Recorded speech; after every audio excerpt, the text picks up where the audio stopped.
So, we are going to discuss our chapter number 7 of science. How do organisms reproduce? मतलब कि जो organisms है, not only human and say animals and say plants and say microorganisms also.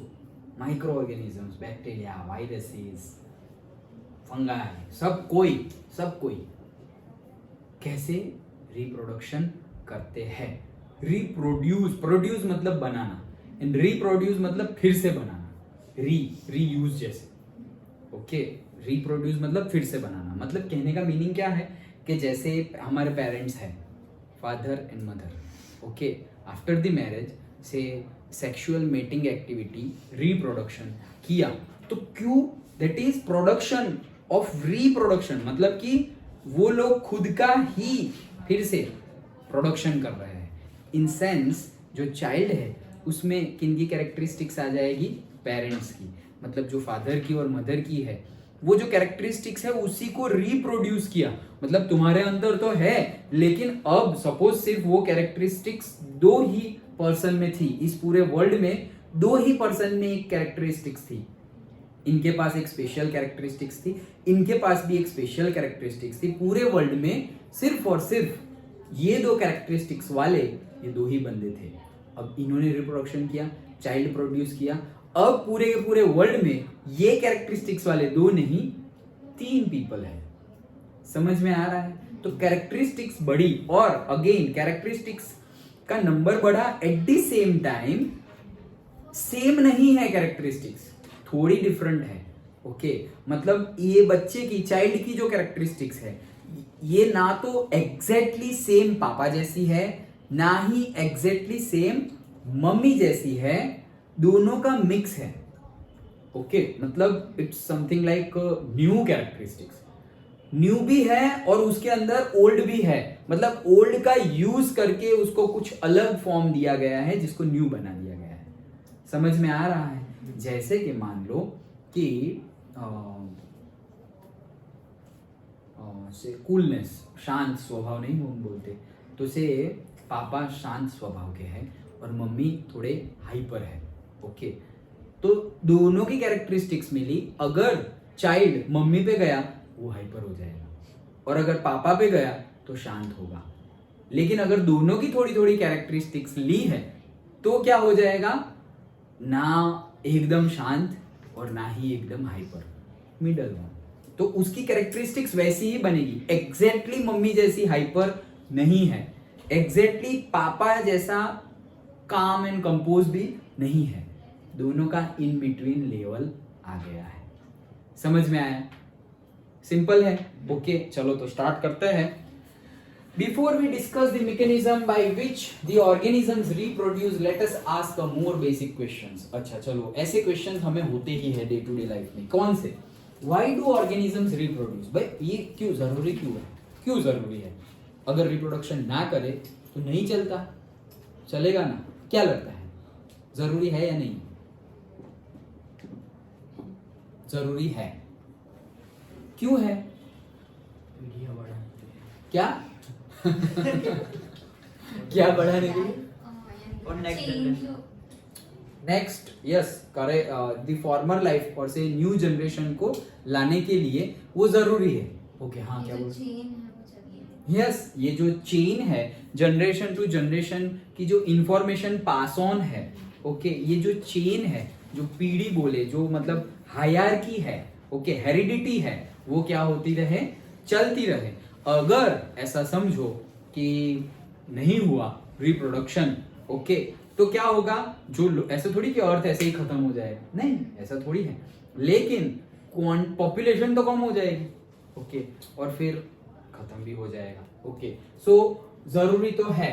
Then after all, reproduction is not necessary to maintain the life of an individual organisms, unlike the essential life processes such as nutrition, respiration or excretion. तो हमने already life cycles, life processes हमने देख ली है first chapter of the biology of class 10. तो उसमें हमने देखा था लाइफ प्रोसेसेस, तो भी हमने बोला न्यूट्रिशन की बात की. हमने डाइजेशन की बात की, कैसे डाइजेशन ना हो तो नहीं चलेगा, कैसे ट्रांसपोर्टेशन ना हो न्यूट्रिशन का तो नहीं चलेगा, कैसे एक्सक्रीशन ना हो तो भी नहीं चलेगा, इसमें से एक भी चूके, कैसे ब्रीदिंग ना हो तो नहीं चलेगा, इसमें से एक भी बंद हुआ तो गए, मर जाओगे, तुरंत मर जाओगे। ओके, ब्रीदिंग अभी बंद की, थोड़ी देर में गए ओके, तुरंत। तो भाई रिप्रोडक्शन तो ऐसा नहीं है, रिप्रोडक्शन नहीं करते फिर भी जिंदा तो रह रहे हैं, ऐसा कह रहे हैं। देखो लॉजिक भी एकदम स्ट्रॉन्ग लॉजिक है कि भाई रिप्रोडक्शन ना करो तो जिंदा रहते हैं, और एक्चुअल में रिप्रोडक्शन ना करो और जो रिप्रोडक्शन कर रहे हैं उनकी कंपेयर में जो रिप्रोडक्शन नहीं कर रहे हैं उनकी न्यूट्रिशंस, उनकी बॉडी, उनकी हेल्थ और उनकी लाइफ एज लॉन्ग होती है। ये हमारी हिस्ट्री बोल रही है। ओके, डेटा शोज, ऐसा एजम्पशन नहीं है, बिलीफ सिस्टम नहीं है, प्रैक्टिकली लोगों की एज, जिन्होंने रिप्रोडक्शन नहीं किया है वो और जिन्होंने रिप्रोडक्शन एक्टिविटी में इन्वॉल्व हुए हैं वो, दोनों की लाइफ में डिफरेंस है। जस्ट लाइक जैसे हमने सुबह डिस्कस किया, मैरिज हुए और मैरिज नहीं हुए हैं, तो जिनकी मैरिज नहीं हुए उनकी लॉन्ग लाइफ है। ओके, और जिनके मैरिज हुए हैं उनकी लाइफ उतनी लॉन्ग नहीं है, और उतनी लॉन्ग है भी तो उतनी हेल्दी नहीं है जितनी उन लोगों की है। ओके, एक जोक याद आया। ओके, क्या था, जोक ही है, don't take it negatively, joke है सिर्फ हंसने के लिए। तो ये लाइव, ये क्वेश्चन के ये बोला उसके ऊपर से आया है इसलिए।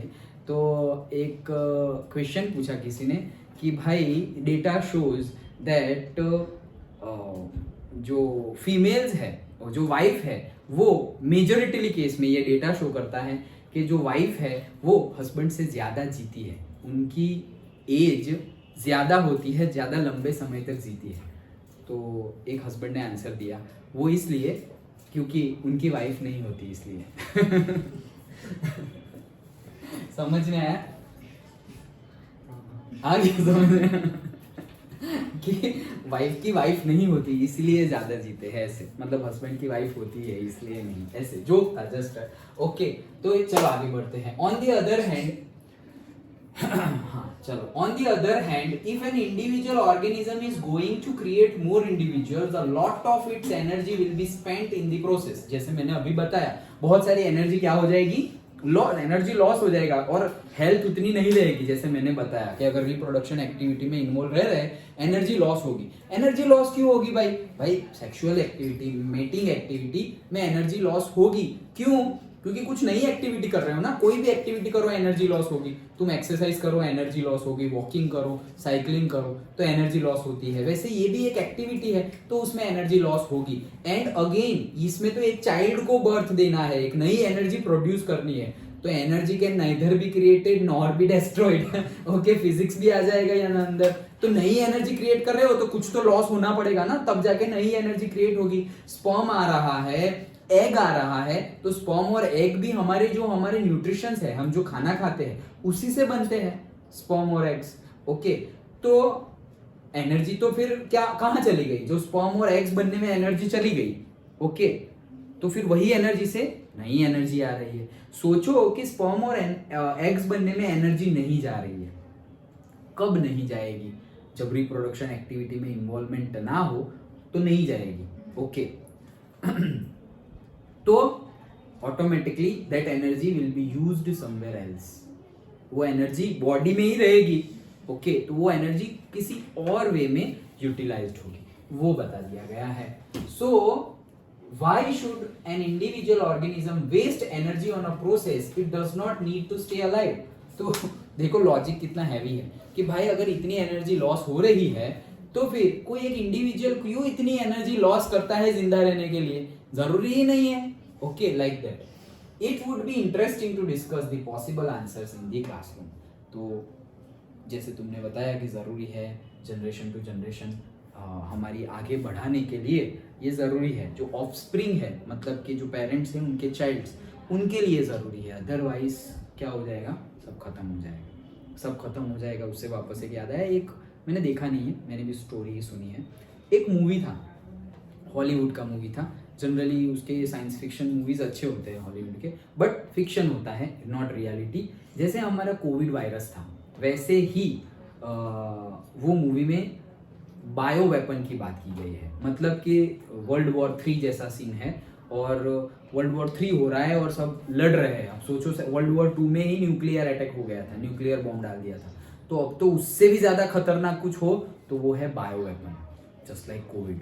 जानबूझ के ऐसा कुछ लगा देना और फिर पूरी की पूरी कंट्री कितने सालों तक, सोचो कोविड में हम कितने साल तक अभी भी उससे 100% उभर के आए नहीं है। तो बायो वेपन वो मूवी में ऐसा दिखा दिया गया है। देखो ये मूवी सोच के बना देते हैं just for the earn money और से इंटेलेक्चुअल उनका डेवलपमेंट हो इसके लिए, लेकिन नेगेटिव पीपल इसको एब्सॉर्ब कर लेंगे और ऐसा करेंगे। ओके तो इट्स अ रिस्पॉन्सिबिलिटी कि तुम क्या बना रहे हो, क्या शेयर कर रहे हो पब्लिक के साथ। अब ये कर दिया, अब मैं बता दे रहा हूँ क्या है। सो वो मूवी में क्या था कि ऐसे वॉर हुई और उन्होंने बायोकेमिकल वेपन बनाए। उससे हुआ क्या कि वो बायोकेमिकल वेपन डाल दिए, यूज कर लिए, तो हुआ क्या, अर्थ पे जितने भी लोग हैं पूरे अर्थ पे वो बायोकेमिकल वेपन मतलब जस्ट लाइक कोविड वो फैल गया। हुआ क्या उससे, वो मूवी का नाम है the children of man. Okay ये हॉलीवुड की मूवी है द चिल्ड्रन ऑफ मैन। इससे हुआ क्या कि अर्थ पे जितने भी मेन्स है उनकी फर्टिलिटी चली गई, they can not reproduce, they can not produce, उनकी बॉडी में स्पर्म ही नहीं बनेगा। ओके अगर बॉडी में स्पर्म ही नहीं बनेगा, दे कैन नॉट रिप्रोड्यूस, तो करेंगे क्या, तो मतलब जिंदा तो रहेंगे ओके बट रिप्रोडक्शन एक्टिविटी होगी नहीं।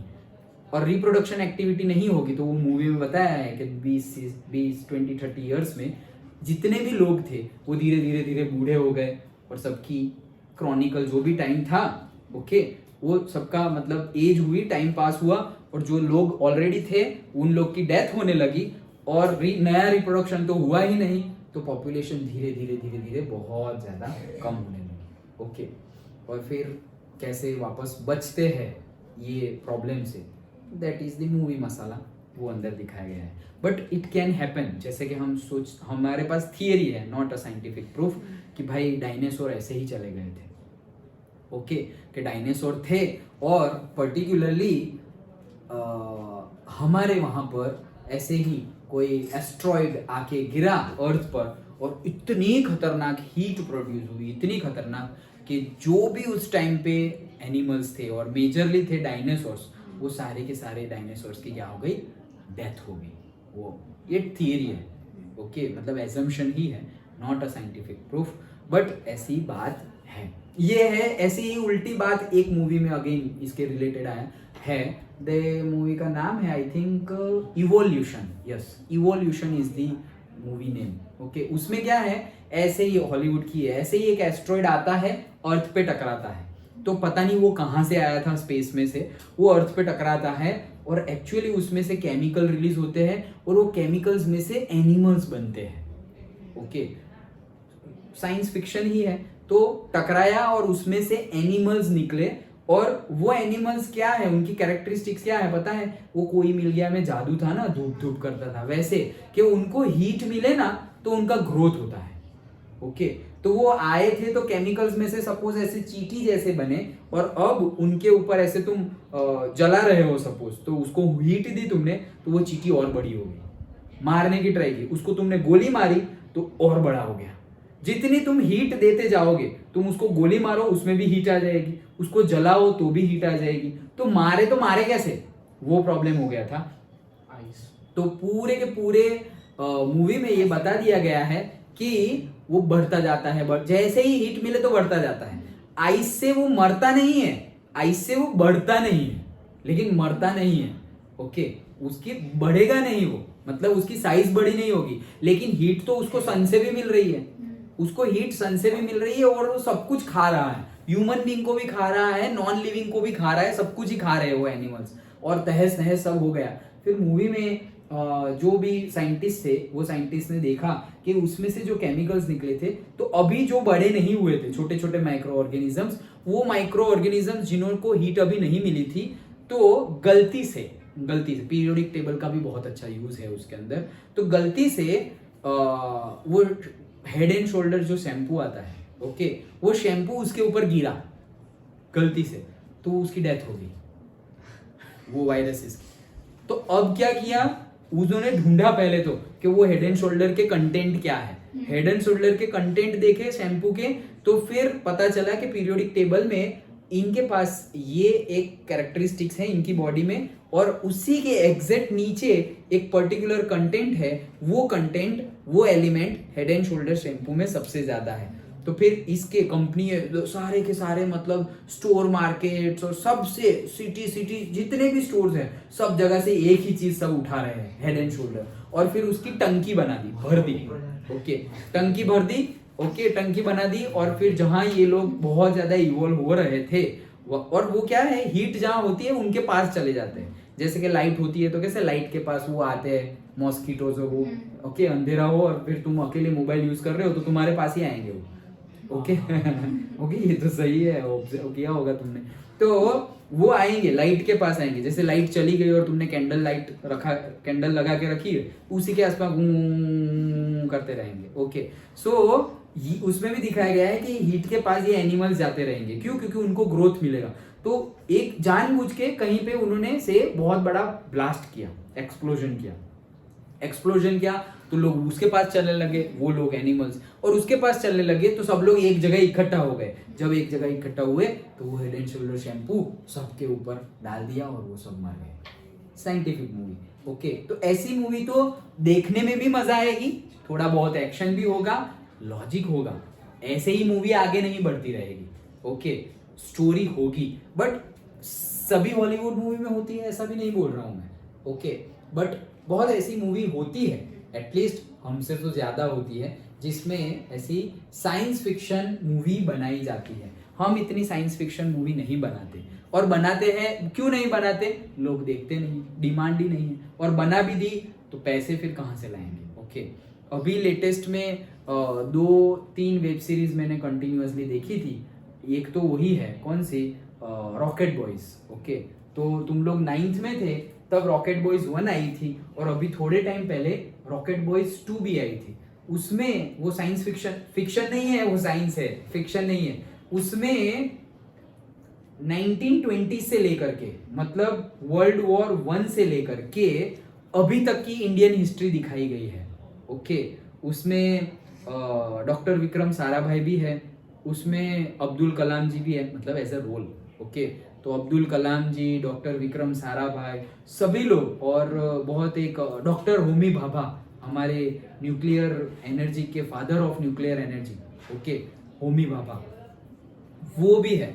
Okay, Bhabha atomic research centre है हमारा, जो इंडिया का बार्क बोलते हैं, बार्क। ओके, BARC, जैसे हमारा इसरो है।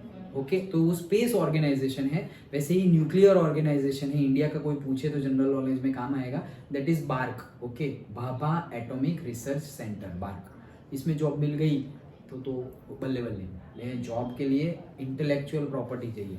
पैसों की वजह से बल्ले बल्ले नहीं, तुम्हारा नॉलेज भी उतना बढ़ेगा। पैसे तो बाई प्रोडक्ट आएंगे ही भर भर के, नॉलेज भी इतना बढ़ेगा, सब कुछ मिलेगा। बट जैसे कि तुम्हें इसरो में जाना है, वैसे ही तुम्हें बार्क में जाना है, तो फिर मेहनत भी वैसी चाहिए ना, like that. Okay, so that is the case. मतलब कि अगर लाइफ ऐसे बढ़ती जाए तो भी सही नहीं है, उसको भी कंट्रोल करना पड़ेगा। अभी हमें कंट्रोल करने की जरूरत पड़ रही है, गवर्नमेंट इंटरेक्शन कर रही है, हम दो हमारे दो, वो नारा भी कम हो गया। क्या दो दो दो दो दो करते करते 150 करोड़ पे पहुंच गए हम। ओके, सो अब तो भाई एक, लेकिन अब तो अच्छी बात क्या है पता है? खर्चा, कॉस्ट ऑफ लिविंग इतनी हाई हो गई है कि पेरेंट्स, भाई 1 child is enough, like that. Cost of living ही इतनी हाई हो गई है। ओके, मतलब 2 चाइल्ड को अपब्रिंग करना, उनका एजुकेशन, ये वो बहुत ही हाई कॉस्ट हो गई है।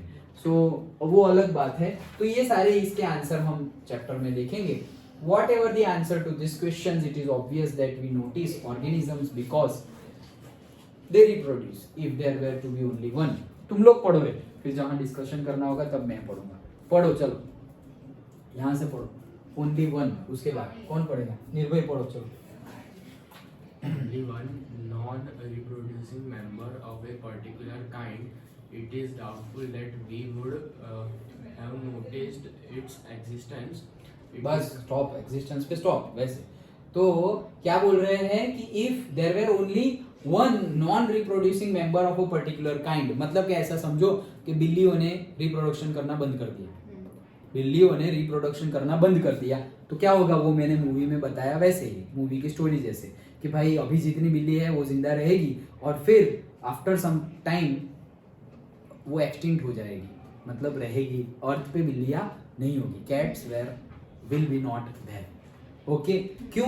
क्योंकि एक ने भी अगर एक ही काइंड पर्टिकुलर काइंड ने बंद कर दिया reproduction and non reproducing member आ गया, so it is doubtful that we would have noticed its existence, वो एग्जिस्ट ही नहीं करेगा। It is the large number of organisms belonging to a single species that bring them to our notice. How do we know that two different individual organisms belong to the same species, मतलब कैसे पता चलेगा कि दो different individual है वो एक ही parents के हैं, कैसे पता चलेगा? कैरेक्टरिस्टिक से पता चलेगा। और जैसे मूवी में देखा होगा ये इसका बेटा है, कैसे प्रूव करो, तो अभी नहीं होता, डीएनए टेस्ट करो तो डीएनए पेरेंट्स का सेम होगा, like that. Okay, usually we say this because we look similar to each other, thus reproducing organism create a new individuals that look very much like themselves, मतलब कि जैसे ही parents reproduction activity करेंगे तो थोड़े बहुत, not exact, पर थोड़े बहुत उनके जैसे दिखेंगे। ओके, एंड से क्या बोलते हैं हम, जुड़वा। ओके, ट्विंस, तो ट्विन के केस में तो बहुत एग्जैक्ट जैसे ही लगते हैं। ओके, बट फिर भी 100% नहीं होते, और उसमें भी चलो तुम मान लो कि किसी की 100% भाई एकदम वैसा ही है, वो ध्यान से इतना ऑब्जर्व किया ही नहीं, तो बोलेंगे कि 100% डिटो सेम लगते हैं।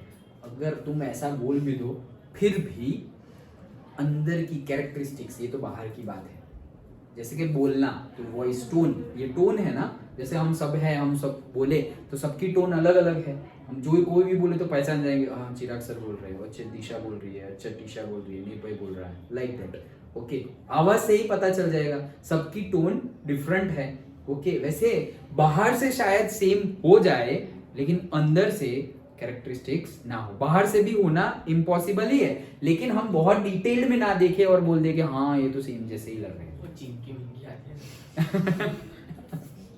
हाँ चलो, चिमकी मिमकी। ओके चलो, तो ये तो इंट्रोडक्शन था। नाउ चैप्टर स्टार्ट यहाँ से होता है। Do organisms create exact copies of themselves? क्या एग्जैक्ट कॉपी क्रिएट करते हैं? नहीं, अभी बोल दिया नहीं। Okay okay, so organisms look similar because their body designs are similar. If body designs are to be similar, the blueprint for the designs should be similar. मतलब कि blueprint अगर similar है तो डिजाइन सिमिलर होगी, मतलब कि input अगर same है तो आउटपुट सेम होगा, और इनपुट क्या है? डीएनए। ओके, तो डीएनए सेम होगा नहीं, क्योंकि एग्जैक्ट डीएनए कॉपी कभी होती नहीं है। Okay, thus reproduction at its most basic level will involve making copies of the blueprints of body design. In class 9 we learned that the chromosomes in the nucleus of a cell contains information for inheritance of features from parent to the next generation in the form of DNA। एक mark में पूछा जाता है, उसका full form deoxyribonucleic acid. Okay, last year हाँ एक mark में आएगा ही। Okay, deoxyribonucleic acid DNA. तो देखो सेल है, सेल के अंदर साइटोप्लाज्म है, उसके अंदर न्यूक्लियस है, न्यूक्लियस के अंदर क्रोमोसोम्स है, क्रोमोसोम के अंदर डीएनए है, डीएनए के अंदर सारी इंफॉर्मेशन स्टोर्ड है। सीक्वेंस याद रखना। Okay, the DNA in the cell nucleus is the information source for making proteins. तो इसी में सारी इंफॉर्मेशन है और प्रोटीन भी इसी से बनता है। Okay, if the information is changed different proteins will be made. अगर इंफॉर्मेशन डीएनए ही चेंज हो गया, इंफॉर्मेशन चेंज हो गई, तो डिफरेंट प्रोटीन्स बनेगा, and different proteins will eventually lead to altered the body design. मतलब प्रोटीन इसीलिए हमारी बॉडी के लिए इतना जरूरी है, क्योंकि जो प्रोटीन इंटेक है हमारा, उसी से नए सेल्स बनते हैं। ओके, नए सेल्स, नए बॉडी डिजाइंस बनती है। नए सेल्स मतलब नए टिश्यूज, नए टिश्यूज मतलब नए ऑर्गन्स, नए ऑर्गन्स मतलब हम नए ओके नए इन द सेंस क्या, नया कान आता है कभी, नई आंख आती है नहीं, नया तो नई स्किन आती है नहीं, मतलब हाँ आता है लेकिन पुराना पूरा नहीं चला जाता। उसका से अपर स्किन है तो उसका उसमें सपोज 100 लेयर्स है तो ऊपर के एक लेयर चला गया, अब वापस नया ऊपर का एक लेयर आ जाएगा, वो बाकी का जो मेन है वो तो वैसे का वैसा ही रहेगा। अंडरस्टूड? डन? समझ में आ गया? Okay so therefore a basic event in reproduction is the creation of DNA copy. तो बेसिक इंफॉर्मेशन क्या है, डीएनए को क्या करना है, कॉपी करना है, यही बेसिक हमारा प्रोसेस है। Cells use chemicals reactions to build copies of their DNA, this creates 2 copies of the DNA in a reproducing cell and they will need to be separated from each other. मतलब होता क्या है कि ये जो cell है, okay यहाँ पे अगर चल भाई यहाँ पे अगर सेल है और ये न्यूक्लियस है और न्यूक्लियस के अंदर से क्रोमोसोम है और क्रोमोसोम के अंदर ऐसे जूम कर दे हम तो हमें पता चलता है कि अंदर क्या है, ऐसे डीएनए है। ओके ऐसे डीएनए ऐसे पड़े हुए हैं पैर में। सो अब कहने का मीनिंग क्या है यहाँ पर कि सेल डिवीजन होगा, जैसे 2 टाइप है meiosis and mitosis. So meiosis mitosis cell division. अब होता क्या है, जब ये सेल डिवीजन हो रहा है तो सबसे पहले ऐसा नहीं है कि न्यूक्लियस ऐसे डिवाइड हो गया अब जाके इसका पूरा सेल बनेगा, अरे ऐसा नहीं होता, नहीं तो वो उसके साथ कुछ भी हो सकता है। ओके बॉडी एनर्जी से वो न्यूक्लियस वो डीएनए को डैमेज भी हो सकता है, डीएनए डैमेज हो गया तो होगा क्या, अंदर ही पहले 2 पार्ट हो जाएंगे ऐसे, एक पार्ट इसका डीएनए का एक पार्ट हो गया, डिवीजन हो गया, ये दूसरा पार्ट हो गया, अब ये एक पूरा सेल बन गया और ये एक दूसरा सेल बन गया। अब जब पूरे 2 सेल बन गए, एक ही सेल के अंदर 2 पार्ट हो गए, तब जाके ये डिवाइड हो जाएंगे, तो ये अलग सेल और ये अलग सेल वैसे हो जाएगा। ओके तो पहले पूरा बन जाता है फिर ब्रेक डाउन होता है। अंडरस्टूड? ऐसा नहीं कि पहले डीएनए बाहर निकल गया अब उसका साइटोप्लाज्म उसका न्यूक्लियस आएगा, उसका क्रोमोसोम न्यूक्लियस साइटोप्लाज्म सेल पूरा बन जाएगा, वैसा नहीं होता। Done? Okay okay this creates 2 copies. Okay however keeping one copy of DNA in the original cell and simply pushing the other one out would not work। ये जो मैंने बोला वही कि एक कॉपी अंदर रखी और जो दूसरी कॉपीड है ओरिजिनल अंदर है और जो कॉपी है वो सेल के बाहर चला गया, वैसा होगा नहीं, वो डैमेज हो जाएगा। तो जो ओरिजिनल है और जो कॉपी बनी वो कॉपी भी अंदर ही रहेगी, अब वो डीएनए है उसकी अलग बॉडी बन जाएगी, पूरी की पूरी बॉडी, और ये जो ओरिजिनल था उसकी अलग बॉडी बन जाएगी, फिर जाके वो ब्रेक डाउन आ रहा है समझ में? Okay so that is the thing. अरे ये तो नीचे ही जाना है ना। Okay so because for the copy pushed out would not have organised the cellular structure for maintaining life processes. अगर डीएनए बाहर निकल गया तो उसको पूरा का पूरा जिंदा रहने के लिए उसके पास कोई भी स्ट्रक्चर नहीं है, उसके पास ना साइटोप्लाज्म है, उसके पास ना मेम्ब्रेन है, कुछ भी नहीं है उसके पास, तो वो जिंदा रह सकता नहीं है, इसलिए वैसा नहीं चलेगा। So therefore DNA कॉपिंग is accompanied by the creation of additional cellular apparatus and then DNA copies separate. तो इसीलिए क्या होगा, डीएनए बन गया फिर additional cellular apparatus. Cellular apparatus मतलब पूरा का पूरा न्यूक्लियस साइटोप्लाज्म क्रोमोसोम सब कुछ एक डीएनए के लिए बन गया है, एक ही डीएनए के लिए क्रोमोसोम्स आ गया, उसी के लिए न्यूक्लियस भी आ गया, उसी के लिए साइटोप्लाज्म भी बन गया और उसी के लिए एक अलग मेम्ब्रेन भी बन गया और एक अलग सेल बन गया, अब जाके वो सेपरेट हो जाएंगे। समझ में आ रहा है? Okay so they separate each with its own cellular apparatus। effectively a cell divides to give rise to 2 cells। मतलब एक सेल्स में से अब कितने बन गए, 2 हो गए, 2 सेल्स हो गए। डन? ओके चलो आगे बढ़ते हैं। These 2 cells are of course similar but they are not likely to be absolutely identical। मतलब तुम जेरोक्स निकालोगे फिर भी ओरिजिनल कॉपी तो ओरिजिनल कॉपी होती है ना, जिसको हम मास्टर कॉपी बोलते हैं। ओके तो जेरोक्स तो बोलते हैं बाप होता है। Okay like that. तो जेरोक्स निकाल दोगे तो जेरोक्स निकालोगे तो मतलब क्या है, हाँ उसके जैसे, अरे सेम ही लग रहा है। कलर जेरोक्स निकाली तो और एकदम आइडेंटिकल, अरे भाई अभी पता ही नहीं चल रहा ओरिजिनल कौन सा है और डुप्लीकेट और से जेरोक्स कौन सा है। फिर भी अगर बहुत ध्यान से देखे तो पता चल जाएगा कि ओरिजिनल कौन सा है और डुप्लीकेट कौन सा है। like that. Okay, exact नहीं कर सकते. Absolutely, the answer to these questions will depend on how accurately the copying reaction involved occur. भाई कितना accurately copying हो रहा है उसके ऊपर डिपेंड है कि exact copy होगी या नहीं होगी. No biochemical reaction is absolutely reliable. ऐसी कोई biochemical reaction हमें नहीं पता है जो absolutely reliable हो, मतलब कि 100% कॉपी कर दे डीएनए का. 100% कॉपी होगा नहीं. डन. 100% not possible. नो लिखा है ना, reliable. Therefore, it is only to be expected that the process of copying DNA will have some variations each time. इसीलिए ऐसा एक्सपेक्ट करते हैं हम और एज्यूम करते हैं कि हर बार जो अमन, चलो सो रहे हो क्या? ओके, जो हर बार हम डीएनए कॉपिंग करते हैं वो उसको पता था ना हिमांशु को टाइमिंग बताया तो था मैंने कल भी कि सुबह शाम है. सुबह बोला था क्या मैं? हाँ बोला था ना मैं सुबह भी. हाँ कल भी तो बोला था. वही सुबह भी 2 बार बोला, कल बोला, मैसेज भी किया था. ओके ठीक है, चलो देखे गणेश जी, देखे गणेश जी.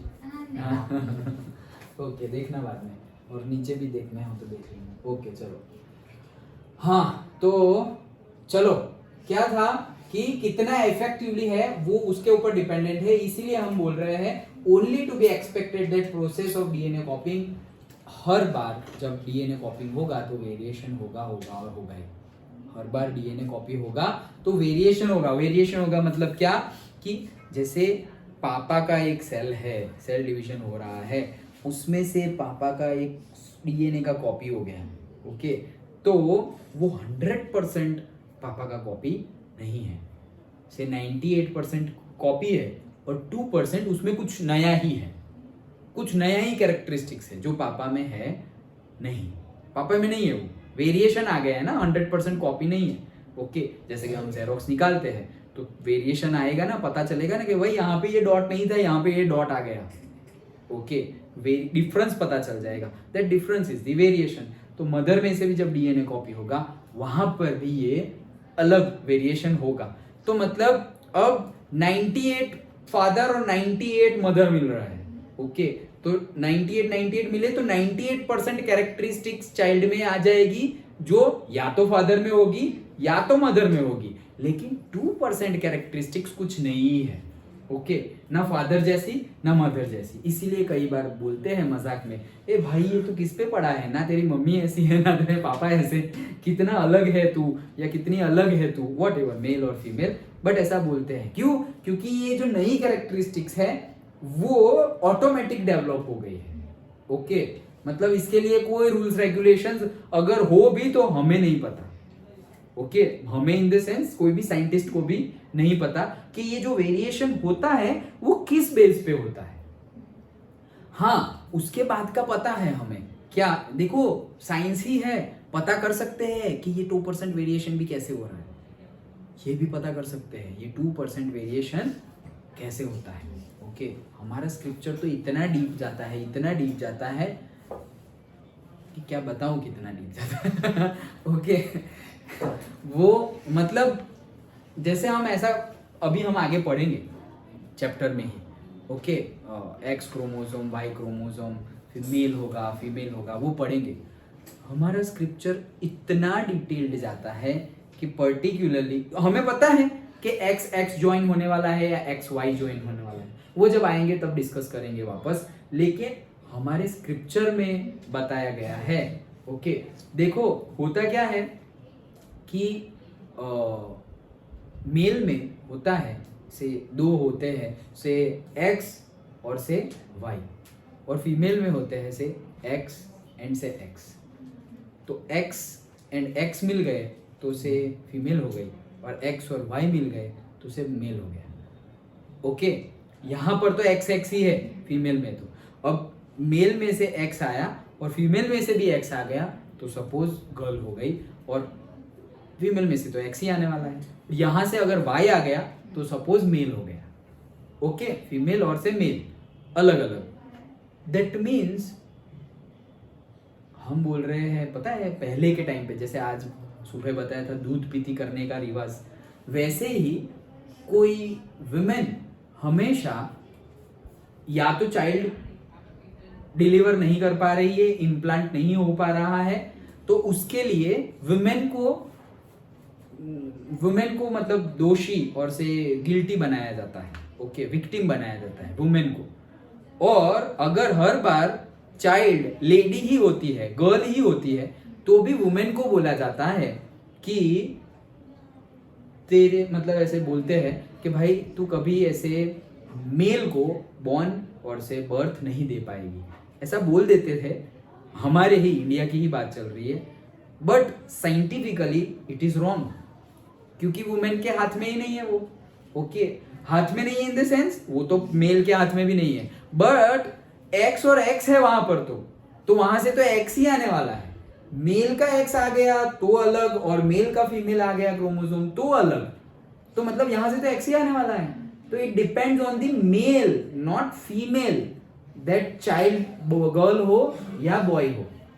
तो एक रॉन्ग बिलीफ सिस्टम था हमारी कम्युनिटी में और से इंडिया में, तो इसलिए हम गर्ल्स को और से वुमेन्स को विक्टिम बना देते थे कि भाई ये बॉय नहीं बॉय को बर्थ नहीं दे सकते, या चाइल्ड को ही बर्थ नहीं दे सकते। बट चाइल्ड का बर्थ ना होना या पर्टिकुलरली बॉय का बर्थ ना होना, इट इज हमें पता नहीं है लॉजिकली। लेकिन मैं बात कर वो वापस आएगा जब हम मेल फीमेल की ह्यूमन के रिप्रोडक्शन की बात करेंगे। लेकिन कहने का ये मेरा मीनिंग था कि हमारा स्क्रिप्चर तो इतना डिटेल में बता देता है कि तुम पर्टिकुलर डे पर रिप्रोडक्शन एक्टिविटी करो तो मेल ही होगा, और पर्टिकुलर डे पर रिप्रोडक्शन एक्टिविटी करो तो गर्ल ही होगी। लो अब कहाँ आ गई वो एबॉर्शन वाली और वो सब बातें। It's is in your hand, अब तुम्हारे हाथ में है, ओके, कि तुम्हें बॉय चाहिए गर्ल चाहिए, तुम्हारे हाथ में हो गया। But that science you should know, that date that time you should know. और टाइम सबके लिए अलग अलग है, ऐसा नहीं है कि भाई मंडे ट्यूसडे वेडनेसडे, ऐसा कुछ नहीं है, ओके। सबके लिए टाइमिंग डिफरेंट है, मतलब सारे लोगों के लिए मेल और फीमेल की characteristics, sperm generation, egg generation का उनका टाइम क्रॉस चेक करना पड़ेगा, लिखना पड़ेगा, उनकी जो मेंस्ट्रुएशन साइकिल है उसको फॉलो करना पड़ेगा, वो सब आगे आएगा हमारे चैप्टर में। लेकिन ये सारा डेटा होना चाहिए, उसके बेस पे ये डिसाइड होता है। ऐसा नहीं कि बस ऐसे फिक्स्ड कर दिया कि ये 3 दिन में बॉय हो जाएगा, ये 3 दिन में गर्ल हो जाएगा, इट्स नॉट लाइक दैट। सबके लिए डिफरेंट है। लेकिन अगर ये लॉजिक पता चल गया है, it is in your hand, low science है। पहले के लोगों को ही पता था, हमें नहीं पता है।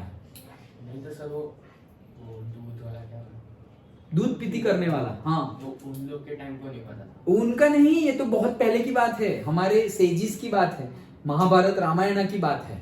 उतने पहले वहां तब पता था, और तब भी किसको पता था, जो ये इसमें डिटेल्ड में गए हैं उनको पता था, सबको नहीं पता था उस टाइम पर भी, ओके। बट ये वर्ल्ड में जो भी कुछ होता है, जो भी कुछ, इट्स नॉट अ कोइंसिडेंस, सबके पीछे लॉजिक है, सबके पीछे साइंस है। द ओनली थिंग इज, जब तक हम साइंस को जानते हैं तो हम बोलते हैं कि ये साइंस है, और अगर हम साइंस को नहीं जानते तो हम बोल देते हैं कि मैजिक है और चमत्कार है, और से ये तो होता है, अब मैं क्या करूं, हम क्या करें, ये तो होता ही है, ओके, लाइक दैट। इसका कोई रीजन साइंटिस्ट के पास, एक पॉइंट आ जाता है कि साइंटिस्ट के पास भी उसका रीजन नहीं होता है, बोलते हैं ये तो पहले से ऐसा ही है भाई। अर्थ मतलब अर्थ कैसे आ गई, तो बिग बैंग थियरी लाए, लेकिन बिग बैंग थियरी है, प्रूफ करके दिखाओ कि बिग बैंग थियरी हुई और सब लोग आ गए। डार्विन का प्रिंसिपल जो हम पढ़ते आ रहे हैं, डार्विन प्रिंसिपल पता है ना, इवोल्यूशन प्रिंसिपल दिया है कि सबसे पहले जो वर्ल्ड, ये तो ये चैप्टर में डिस्कस करना ही है, क्या करना है मतलब अभी कर रहे हैं, क्या बोला था डार्विन ने कि वर्ल्ड में पूरी अर्थ पर, ओके, सबसे पहली लाइफ अमीबा, जो हम आगे जाके पढ़ेंगे, अमोइबा और amoeba, whatever you pronounce, वो आई थी सबसे पहली, ओके, करोड़ों साल पहले। फिर उसमें से वो यूनिसेल्युलर थी, एक ही सेल, ओके फिर उसमें से डिफरेंट डिफरेंट माइक्रो ऑर्गेनिजम्स बने, फिर उनका इवोल्यूशन हुआ, फिर आ गए वापस से क्रोकोडाइल आ गए, टर्टल आ गए, व्हेल्स आ गई, फिश आ गई, उनका भी इवोल्यूशन हुआ, फिर वो पानी में रहते थे, अब पानी पर से बाहर आ गए जो दोनों में रह सकते हैं, सिर्फ फ्रॉग हो गया, क्रोकोडाइल हो गया, टर्टल हो गया, पानी में भी रहते हैं और बाहर भी रहते हैं। फिर धीरे धीरे उड़ने भी लगे तो बर्ड भी आ गए। ओके फिर और इवोल्यूशन हुआ, crores and crores of years हो गए, इतना इवोल्यूशन हुआ, फिर बोल दिया कि भाई मंकी आ गए, और फिर और इवोल्यूशन हुआ और बोल दिया कि मंकी में से हम आ गए। Okay but it is a theory, scientific book है, कोई इतने साल जिया हुआ है तो साइंटिफिक प्रूफ होगा नहीं, we don't have scientific proof, but it is a theory. तो ये डार्विन का इवोल्यूशन थियरी है, उसके अकॉर्डिंगली मतलब कि आज जो बंदर है वो कभी ना कभी ह्यूमन बन जाएंगे। लॉजिक, ये ग्रुप डिस्कशन का टॉपिक है। कहने का मीनिंग तो यही है उनका कि भाई हम जो थे वो पहले क्या थे, मंकी थे, और मंकी में से ह्यूमन आया है। मतलब ये थोड़ा, ये अगेन ग्रुप डिस्कशन का टॉपिक है। ऐसे मंकी में से हम आए हैं, थोड़ा डिटेल में जाओ और बताओ कैसे मंकी में से हम आए हैं, like that. Okay but again सब कुछ पॉसिबल है जब तक हमें साइंस पता, logic, science in the sense सबके पीछे ही साइंस है। अगर हमें पता हो तो हम उसका यूज कर सकते हैं, ना पता हो तो भी यूज कर सकते हैं। जैसे हमने पहले भी बात की इलेक्ट्रिसिटी एंड ऑल, नहीं पता, अब तो पता है लेकिन हम उसका यूज करते हैं, पता हो या ना पता हो हम साइंस का यूज तो करते हैं। बट मानते कब है, जब हमें पता चल जाएगा अच्छा इस लॉजिक से ये काम करता है, तब हम मानने लगते हैं। अंडरस्टूड? ओके तो ये जो कॉपी हो रहा है उसमें जो चेंज हो रहा है, जैसे अभी हमने बात की 98 और जो 2% का चेंज आया वो भी जरूरी है। क्यों जरूरी है?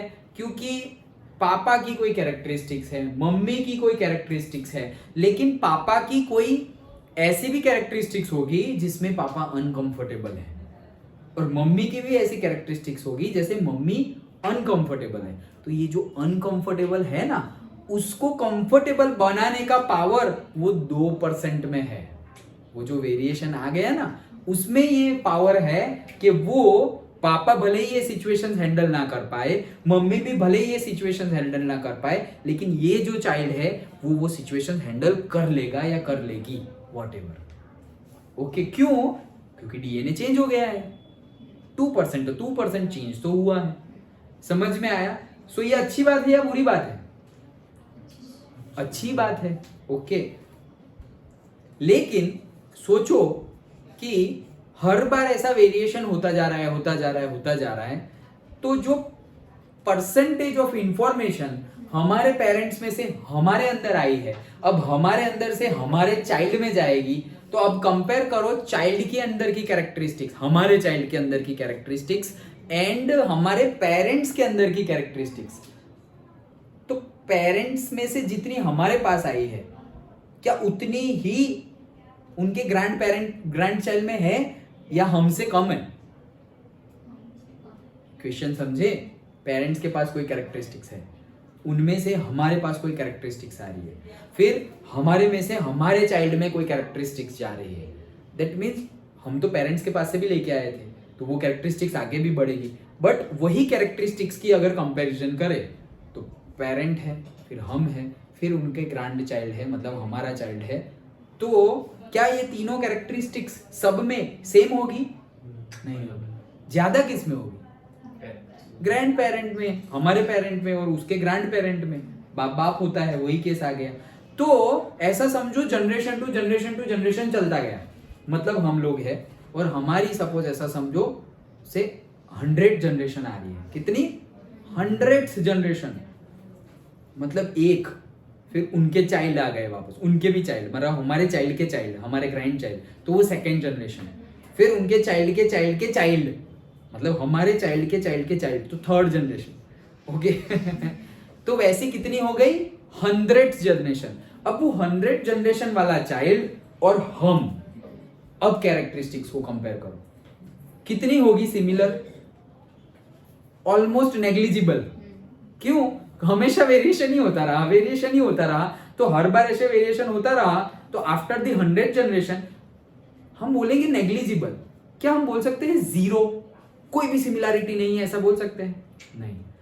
तुम ऐसा बोल सकते हो कि भाई तुम्हारे अंदर और तुम्हारे बाद वाली 100 जनरेशन के अंदर सिमिलैरिटी का परसेंटेज है 0.0000005%, लेकिन इतना तो है ना, इसको नेग्लिजिबल ही मानेंगे हम, लेकिन इतना तो है ना। एग्री और नॉट? तो ये अच्छा भी है, और ये पर्टिकुलरली ये छोटे से सेंस में हमारी कैरेक्टरिस्टिक्स चली जाएगी, लेकिन ये बुरा नहीं है। क्यों? क्योंकि ये जो कैरेक्टरिस्टिक्स का चेंज हो रहा है ना, that change is according to the environment. ये जो चेंज आ रहा है ना 2% का, जैसे 98 और 2% का चेंज आया, देखो ये समझो, ये सब वही लिखा है, फिर हम पढ़ लेंगे, यही समझना है। ओके, तो ये जो चेंज आया ना वो किसके अकॉर्डिंगली आ रहा है?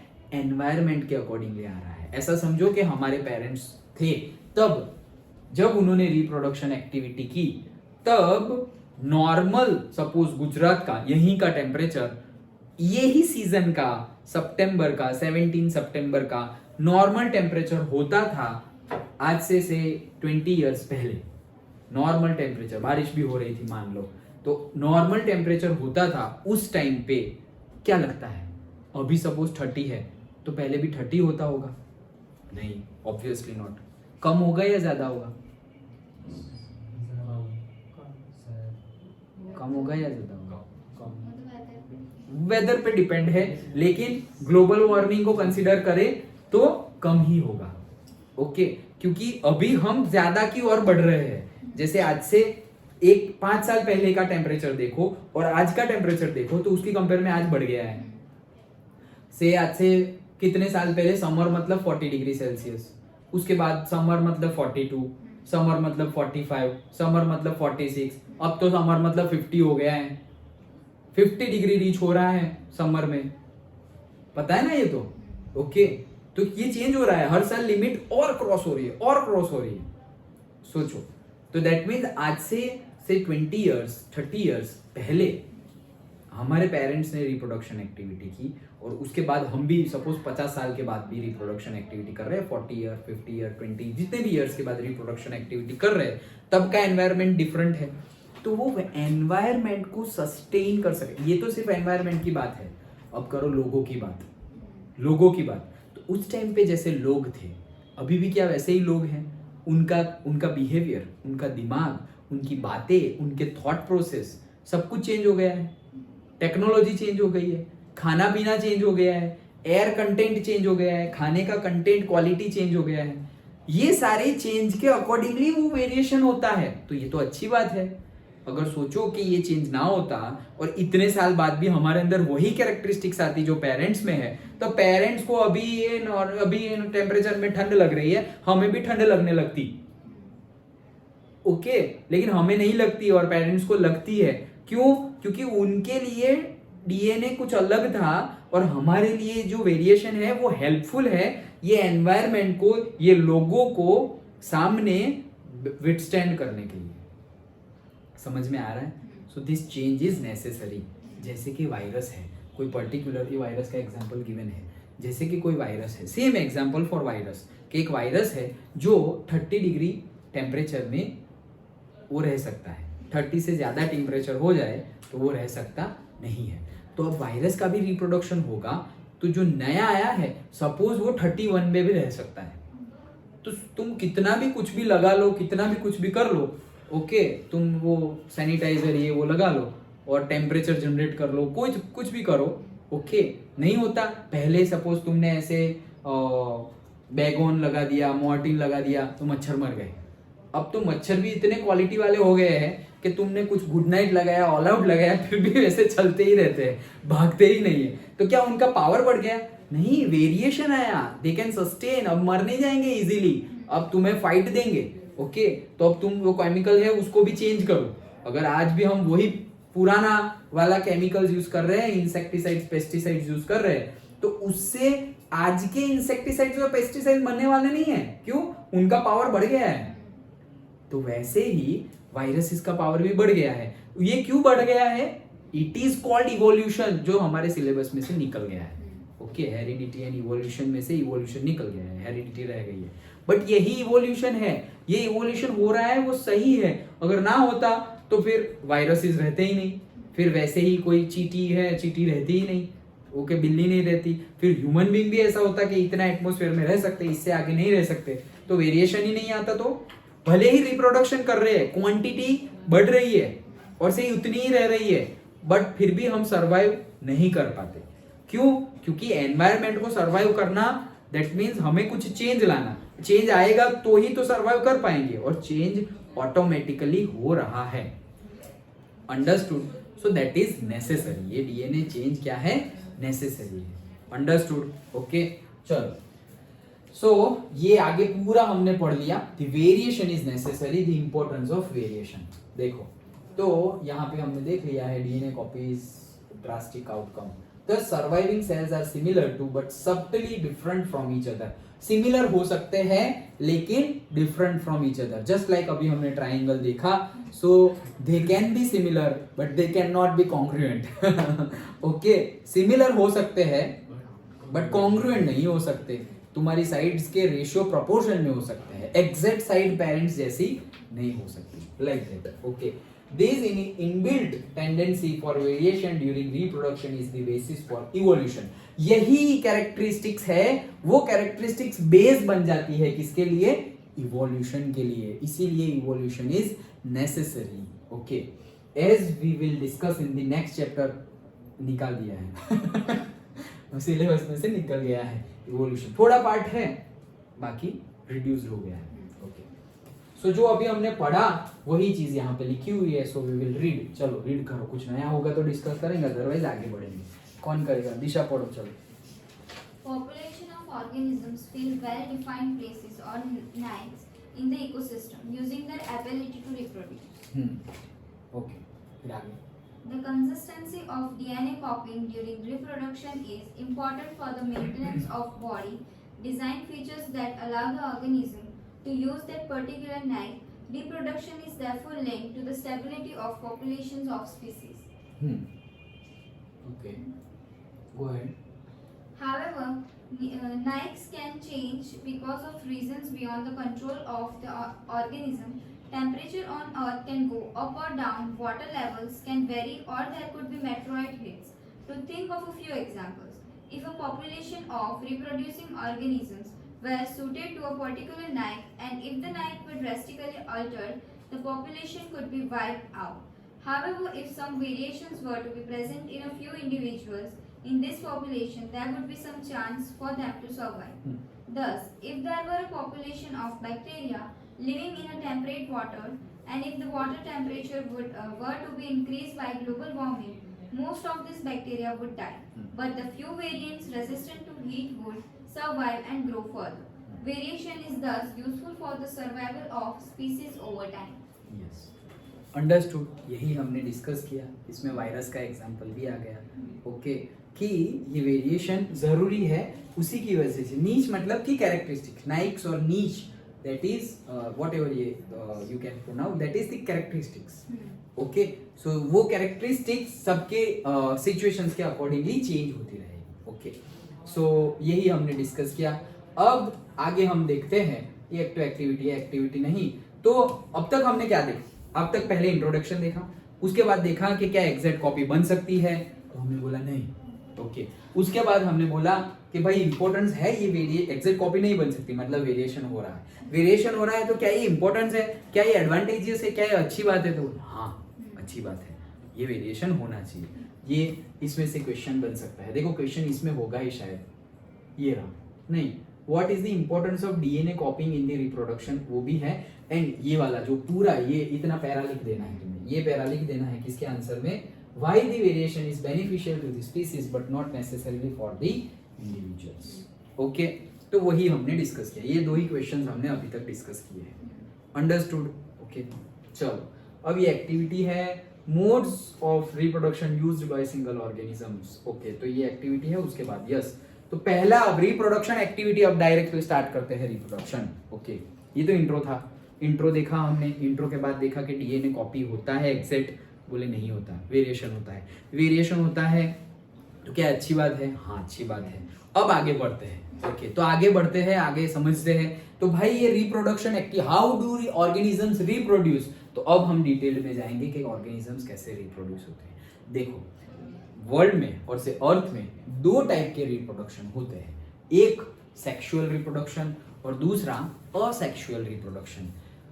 सेक्सुअल रिप्रोडक्शन मतलब के दो पार्टनर होने चाहिए, एक मेल एक फीमेल, दो पार्टनर होने चाहिए। लेकिन कोई कोई लेजेंड ऐसे भी है कि उसको पार्टनर की ही जरूरत नहीं है और खुद ही अकेले ही रिप्रोडक्शन कर देते हैं। Okay that is asexual reproduction, मतलब पार्टनर की जरूरी नहीं है, जरूरत ही नहीं है पार्टनर की, खुद ही रिप्रोडक्शन कर सकते हैं, खुद ही अपनी जनरेशन को बढ़ा सकते हैं, खुद ही अपनी क्वांटिटी को बढ़ा सकते हैं अपने जैसे ही। मतलब समझ में आया? सो दैट इज असेक्सुअल। पहले हम असेक्सुअल डिस्कस करेंगे, उसके बाद सेक्सुअल डिस्कस करेंगे। तो सिंगल लिखा हुआ है ना, सिंगल ऑर्गेनिज्म मतलब सिंगल पेरेंट। सिंगल पेरेंट मतलब हम नहीं बोलते कि सिंगल पेरेंट, सिंगल चाइल्ड बोलते हैं, वैसे सिंगल पेरेंट मतलब कोई भी केस हुआ और डाइवोर्स हो गया उनके पेरेंट्स का, या फिर दो पेरेंट्स में से एक पेरेंट की डेथ हो गई हो, okay what ever the case, तो उसको हम नहीं बोलते कि सिंगल पेरेंट है। ओके तो वैसे ही so modes of reproduction used by the single organism. तो बात करते हैं सबसे पहले फिशन की। क्या? फिशन। अभी इसमें अभी जितने भी हम मेथड्स देखेंगे उसमें दो पेरेंट की जरूरत नहीं है, अकेला ही रिप्रोडक्शन कर देगा। ये तो समझ में आ गया? ओके चलो। Fission for unicellular organisms, cell division और fission lead to the creation of new individuals. तो ये किसमें होता है? यूनिसेल्युलर ऑर्गेनिज्म में। यूनिसेल्युलर मतलब यूनि मतलब वन, एक, तो एक ही सेल है जिसमें हम कौन से हैं? यूनिसेल्युलर है क्या हम? नहीं, हम हैं मल्टी सेल्युलर, अलग अलग टाइप के सेल भरे पड़े हैं हमारे अंदर। लेकिन यूनिसेल्युलर जो होंगे वो लोग फिशन की प्रोसेस से रिप्रोडक्शन कर सकते हैं, ये बोल रहे हैं। Then many different patterns of fission have been observed. तो भाई डिफरेंट पैटर्न है फिशन की भी, डिफरेंट। फिशन मतलब क्या? कि नया रिप्रोडक्शन, नया उसके जैसा ही नया क्रिएट करना। ओके मतलब फिशन का एक्चुअली मीनिंग होता है ब्रेक डाउन। जैसे हम ये वर्ड पहले कहाँ यूज करते हैं पता है? Nuclear fission and nuclear fusion. तो फ्यूज मतलब क्या? दो का एक हो जाना, और फिश मतलब क्या? एक का दो हो जाना। ओके फ्यूज मतलब दो का एक हो जाना, ये दो है और एक दूसरे के अंदर फ्यूज हो गए। ओके और एक ही है और उसमें से दो बन जाना, सो दैट इज फिशन, टूटना मतलब। ओके सो फिशन तो बोल रहे हैं कि भाई ये टूटने की प्रोसेस जो है, जो एक में से दो बनने की प्रोसेस जो है वो भी डिफरेंट है। पैटर्न क्या है? डिफरेंट है। तो डिफरेंट पैटर्न है वो अब हम देखते हैं। Okay Many bacteria and protozoa simply split into two equal halves during the cell division. तो बहुत सारे bacterias and protozoas, both are microorganisms. So बहुत सारे बैक्टीरिया एंड प्रोटोजोआ क्या करते हैं? सेल डिवीजन के टाइम पे ब्रेक डाउन हो जाते हैं दो इक्वल हाफ में। सेल डिवीजन हो रहा है, जैसे हमने अभी देखा डीएनए कॉपिंग। तो डीएनए कॉपिंग, पहले डीएनए का कॉपी हुआ, फिर उसके अकॉर्डिंगली सारे सेल एपरेटस बने, उसके बाद वो ब्रेक डाउन हुआ। वैसे ही सेम केस में यहां पर क्या होता है कि प्रोटोजोआ और बैक्टीरिया बहुत सारे ऐसे हैं जिसमें दो इक्वल हाफ में वो क्या हो जाते हैं? स्प्लिट हो जाते हैं। तो अब वो एक नहीं रहे, अब वो क्या हो गए हैं? दो हो गए हैं। इन ऑर्गेनिज्म सच एज अमोइबा और से amoeba, the splitting of the two cells during the cell division can take place in any plane। मतलब कि बैक्टीरिया, और उसकी बात की हमने कि बैक्टीरिया एंड प्रोटोजोआ में क्या होता है कि वो दो इक्वल हाफ में बट जाते हैं और रिप्रोडक्शन हो जाता है। हम अमीबा के बारे में बात करें तो अमोइबा और अमीबा में ऐसे स्प्लिटिंग होता है कि वो प्लेन में कहीं भी होता है। मतलब कि ऐसा नहीं है कि वर्टिकली सेल डिवीजन हो या हॉरिजॉन्टली सेल डिवीजन हो, कैसे भी वो टूट जाते हैं। मतलब कोई फिक्स नहीं है, कैसे भी टूट जाएंगे, कुछ भी फिक्स नहीं है। उनका शेप भी फिक्स नहीं है, तुम कुछ भी ड्रॉ कर दो और ऐसे बीच में बना दो तो तुम बोलोगे अमीबा है, तो हाँ करेक्ट, ओके मार्क्स मिल जाएंगे। उसका शेप फिक्स्ड नहीं है। वैसे ही इसलिए बोला है the splitting of the two during the division can takes place in any plane. Any plane मतलब say horizontal plane, vertical plane और say 90 degree Z plane. Okay, X plane, Y plane, Z plane, like that. कोई भी plane में इनका fission हो जाएगा. Understood. किसका? अमोइबा का. सो अमोइबा देखते हैं. देखो ये रहा अमोइबा. देखो सबसे पहले ये हमारा अमोइबा है, ये उसकी मेम्ब्रेन है. ओके, ये पूरा का पूरा यूनिसेल्युलर है, एक ही सेल है. देखो सेल ऐसा ही तो होता है, ऐसे हम राउंड करते हैं और बीच में न्यूक्लियस. तो ये यूनिसेल्युलर है. अब इसमें से ये देखो, ये जो न्यूक्लियस है वो थोड़ा इलोंगेट हुआ. ये रहा न्यूक्लियस, ये जो है वो क्या हुआ, थोड़ा इलोंगेट हुआ, थोड़ा लंबा हुआ. फिर यहां देखो थोड़ा और लंबा हुआ. ओके, न्यूक्लियस ही, बाहर की बॉडी तो वैसी है, न्यूक्लियस और थोड़ा लंबा हुआ. अब उसके अंदर जो पार्ट था वो भी डिवाइड हुआ, एक यहाँ पर और एक यहाँ पर. ऐसे अमोइबा अलग अलग. हाँ, अलग अलग. लेकिन दोनों यूनिसेल्युलर. हाँ, अलगी तो मल्टी सेल्यूलर भी होती है. मल्टी सेल्यूलर मतलब हमारे जैसी मल्टी सेल्यूलर नहीं, but say 2 cell 3 cell like that. Normally 5 वाली कौन सी? नॉर्मली तो यूनिसेल्यूलर. यस. ओके, तो ये 2 हो गए, समझ में आया. अब ये 2 के बाद ये यहां देखो, यहां पे अभी और ब्रेक डाउन होगा. तो अब देखो जस्ट ये 1 दिख रहा है, लेकिन अभी यहां से ब्रेक डाउन हो गए तो 2 हो जाएगा. तो इतना हुआ और अब जाके 2 हो गए. समझ में आया. तो इन एनी प्लेन कैसे भी, इसकी फिगर तो तुम्हें याद रखने की भी जरूरत नहीं. कुछ भी बना दो, बीच में ऐसे न्यूक्लियस दिखा दो, ये अमोइबा है. फिर थोड़ा बहुत न्यूक्लियस को इलोंगेट करो, फिर और थोड़ा बहुत इलोंगेट करो, फिर लास्ट में ऐसे 2 अलग अलग कर दो, लेकिन ब्रेक डाउन मत करो, और उसके बाद तो ब्रेक डाउन ही कर दो. तो ऐसे 2 डिफरेंट दिख जाएंगे. डन. समझ में आ गया. ओके, तो ये है रिप्रोडक्शन और से फिशन इन अमोइबा. ओके, और अमीबा. इसको क्या बोलते हैं? Binary fission in अमोइबा. क्यों बाइनरी? क्योंकि एक में से कितने पैदा हुए? 2. एक में से 2 हुए, इसलिए बाइनरी मतलब 2. ओके, सो एक में से 2 हुए, इसलिए इसको बोलेंगे binary fission in amoeba. Now देखो यहां पे, अब दूसरा देखते हैं. However some unicellular organisms show somewhat more organization of their bodies, such as seen in Leishmania, which cause Kala Azar. This also asked in 1 mark. The disease by Leishmania कौन सा होता है, कौन सा डिजीज होता है लेशमानिया की वजह से? सो माइक्रो ऑर्गेनिज्म है लेशमानिया, उसकी वजह से कौन सा डिजीज होता है? काला अजर डिजीज होता है. पेट ऐसे बहुत ज्यादा, स्टमक बाहर निकल जाता है और पूरा ब्लैकिश हो जाता है. ये डिजीज में, काला अजर डिजीज में, वो होता है लेशमानिया की वजह से. अब उसके बारे में बात करते हैं, डिजीज के बारे में बात नहीं करनी हमें. Which have a whip like structure at one end of the cell. Whip like structure मतलब, विप मतलब क्या? वो जो घोड़े को मारते हैं ना, उसको विप बोलते हैं. चाबुक. घोड़े को नहीं मारते, घोड़े को या कोई भी एनिमल्स को जो हम मारते हैं, अभी तो डंडा भी होता है, बट डंडा नहीं, वो जो रोप टाइप होता है वो, तो उसको बोलते हैं वीप. ओके, उसको बोलते हैं चाबुक. So whip like structure at one end of the cell. In such organisms, binary fission occur in a definite orientation in relation to the structure. मतलब जैसे अमोइबा में रिप्रोडक्शन, ये जो बाइनरी फिशन हुआ वो कोई भी प्लेन में ऐसे कहीं पे भी टूट गया और हो गया, लेकिन यहाँ पे ऐसा नहीं है.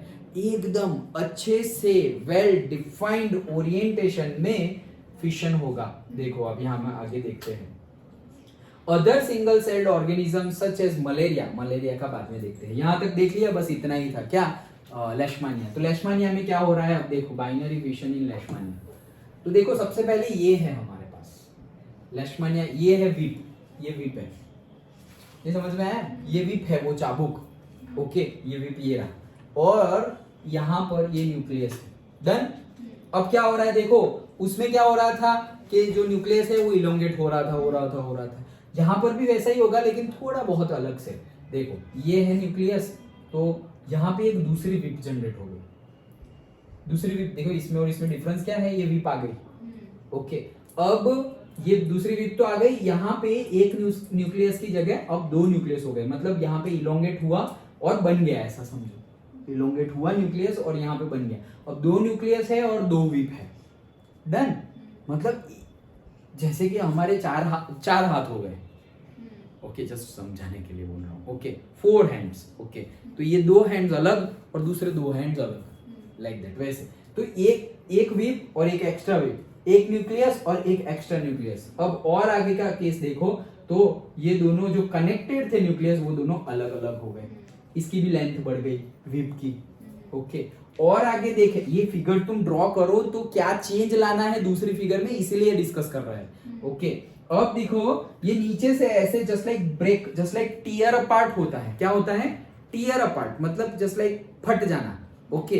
तो वैसे ही यहाँ पे टीयर अपार्ट होता है। तो ये देखो ये एक विप, अब ये छोटी थी उसकी लेंथ एकदम बड़ी हो गई, और उसके बाद ये ऐसे 2 पार्ट में बन गई, तो ऐसे 2 पार्ट हो गया, और 2 पार्ट में से ये देखो ये जस्ट लाइक आंखें जैसा है, ओके। जो वीप है, वीप का स्टार्टिंग जस्ट लाइक आई जैसा है, और ऐसा हो गया। और लास्टली क्या हो गया कि देखो इतनी ज्यादा जिस लाइक ये ऐसे डिफरेंट, 2 डिफरेंट हो गए, एक न्यूक्लियस यहाँ, एक न्यूक्लियस यहाँ, और फिर इसके आगे का दिखाया नहीं गया है, इसके आगे क्या होगा, ये पूरा यहाँ से कट हो जाएगा, और ये एक में से ऐसे 2 अलग अलग बन जाएंगे। समझ में आया? तो ये इन एनी प्लेन है क्या? नहीं, एनी प्लेन नहीं, वर्टिकली हो रहा है वो। ये कैसा हो रहा है? वर्टिकली हो रहा है, वर्टिकली डिवीजन हो रहा है ऐसे।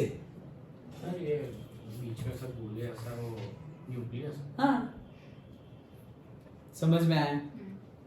डन। फिगर ड्रॉ करनी आएगी अमोइबा और लेशमानिया की। चलो, लेशमानिया से कौन सा डिजीज होता है? काला अल्सर, ओके। चलो, और एक आता है रोग हमारा मलेरिया, ओके। मच्छर से होता है। हाँ, तो other single celled organism such as malaria parasite. तो मलेरिया के जो पैरासाइट्स होते हैं जिसको हम बोलते हैं प्लाज्मोडियम, तो ये जो प्लाज्मोडियम होते हैं divide into many daughter cells simultaneously bye multiple fission. अब प्लाज्मोडियम में क्या होता है, देखो वो दो बाइनरी फिशन थे, amoeba binary fission, leishmania binary fission. अब इसमें क्या होता है, मल्टीपल फिशन होता है, मतलब एक में से 2 नहीं होते, एक में से 50, एक में से 100, इतने सारे, ओके। इसलिए देखो मच्छर कितने जल्दी रिप्रोड्यूस होते हैं, कितने जल्दी, मतलब मे बी इन सेकेंड्स होते होंगे, ओके। कितने फास्ट, गंदा पानी भरा हुआ है, अभी एक दिख रहा है, 1 घंटे बाद आओ तो 10 होंगे वहां पर, लाइक दैट, ओके।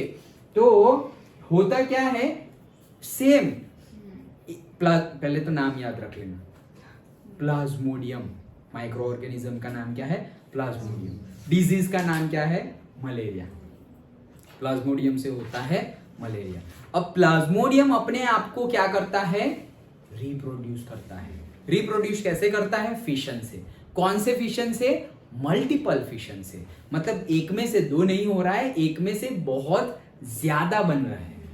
अंडरस्टूड? तो कैसे, ये देखो सपोज यहाँ पे एक था और इतने सारे दूसरे बन गए, मैनी डॉटर सेल्स उसी के अंदर। जैसे यहाँ एक में से 2 बन रहे थे, वैसे ही ऐसा समझो कि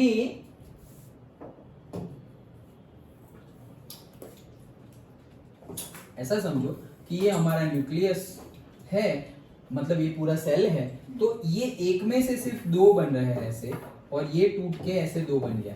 लेकिन मल्टीपल फिशन में क्या हो रहा है कि ये एक ऐसा था, और ये जो छोटा है वो बहुत सारे में टूट जा रहा है, 1 2 3 4 5 6 7 8, ऐसे बहुत सारे में टूट जा रहा है। अब ये 8 जो है वो टूट गए, तो 1 2 3 4 5 6 7 8 ऐसे बन गए, और फिर ऐसे सब जगह अलग अलग अलग अलग अलग अलग हो। उसमें एक ही रहता है सर, किस में? बीचों बीच। नहीं, मतलब मल्टीपल फिशन है, मतलब वो एक था, एक में से सपोज 2 बने, यहाँ पे मल्टीपल है, इसलिए एक में से ही सपोज 100 बन गए, तो वो तो रहते ही, वो तो रहता ही है, वो ओरिजिनल है, वो तो रहेगा ही। जैसे अभी हमने बाइनरी देखा, ओके, तो बाइनरी में एक था, वो ओरिजिनल एक है, लेकिन अंदर जो दूसरा बना वो दोनों अलग हो गए, हमें पता नहीं है कि ओरिजिनल कौन सा है। डन, एक में से ही 2 हो गए, सपोज अब तुम बताओ कि ओरिजिनल वाला कौन सा है। ये वाला। Okay, logically we can say, okay, कि ये वाला ओरिजिनल है या ये वाला ओरिजिनल है, ओके। तो वैसे ही यहाँ पर भी हम बोलेंगे ओरिजिनल, मतलब ये जिसकी ये साइड विप है वो ओरिजिनल वाला है। इट्स नॉट लाइक दैट, हम ऐसे नहीं बता सकते, ओके। तो यहाँ पर एक में से 2 हो रहे हैं और यहाँ पर मल्टीपल हो रहे हैं। अंडरस्टूड? तो वही है मल्टीपल फिशन.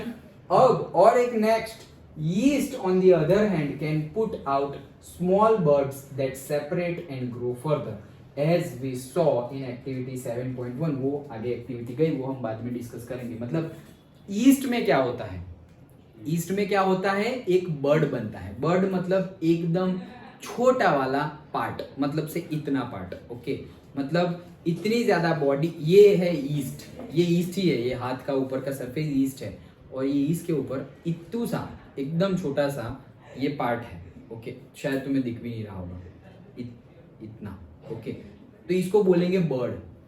क्या बोलेंगे? बर्ड. BUD, BIRD नहीं, BUD, बर्ड. ओके, जैसे हम प्लांट्स में बोलते हैं बर्ड, नया बर्ड आया है, मतलब अभी खिल रहा है, अभी फ्लावर नहीं बना है, अभी सीड और फ्लावर के बीच वाला है वो. हाँ, यस, पोटैटो के ऊपर होता है. ओके, और वो अगर है उसको तुम बड़ी कर दो जमीन में, तो उसमें से पोटैटो आ जाएगा. Okay, like that. डन. तो ईस्ट में क्या होता है? बर्डिंग होता है. मतलब कि yeast on the other hand can put out small birds होते हैं that separate and grow further. तो सेपरेट हो जाएगा बर्ड एंड ग्रो फर्दर. लेकिन ईस्ट में भी हम बोलेंगे क्या? हमें फिशन में बोला गया है, तो हम बोलेंगे तो फिशन, बट बाइनरी नहीं बोले, सिर्फ फिशन ही बोलेंगे, ना बाइनरी बोलेंगे और ना ही क्या बोलेंगे, मल्टीपल फिशन. हाँ, अगर ऑप्शन में बर्डिंग, अभी नेक्स्ट आएगा हमारा, बर्डिंग एक प्रोसीजर है, उसमें क्या होता है, यही एक बर्ड हो जाता है. तो यहाँ पे भी बर्ड ही है. East on the other hand can put out small birds. तो एक स्मॉल बर्ड आ गया ऊपर, दैट सेपरेट, वो सेपरेट हो गया, एंड ग्रो फर्दर. अब वो बर्ड अलग से ग्रो करेगा और पूरा का पूरा वो ईस्ट का सेल बन जाएगा.